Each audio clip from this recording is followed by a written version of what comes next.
Абдрахман Серғалиұлы Досов, Қостанай облысының белгілі ақыны, қазақ поэзиясының орыс тіліне аудармашысы.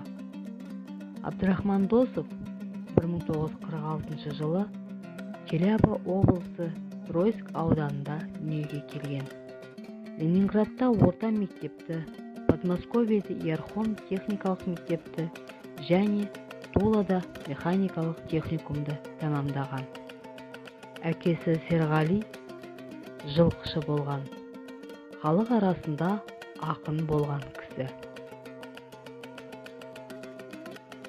1965-1968 жылдар арасында әскерде азаматтық борышын өтеп, кейін Архангельск облысына жұмыс жасайды. 1980 жылы Қостанай қаласына қоныс аударады. Қостанай қаласында Алға журналының орыс тілі бөлімінің меңгеруші қызметін атқарады. Досовтың қазақ әдебиетіне қосқан үлесі зор әрі құнды. Қостанайлық ақын Абдрахман Досов сөзге деген тебіреніспен танымал.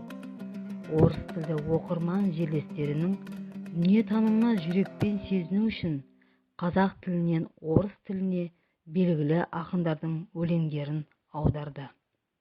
Абдрахман Досовтың «Даланың көмейі» әндері «Гортанные мелодии степи» жинағында қостанайлық авторлардың қазақ тілінде жазылған шығармаларының аудармалары жарияланған.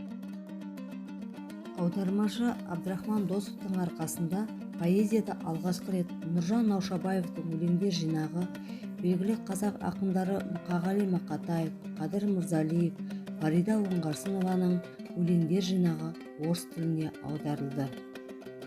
Сонымен қатар Серікбай Оспановтың Ыбырай Алтынсарин туралы еңбегін және ақын Ақылбек Шаяхметтің пьесасын орыс тіліне тәржімалады.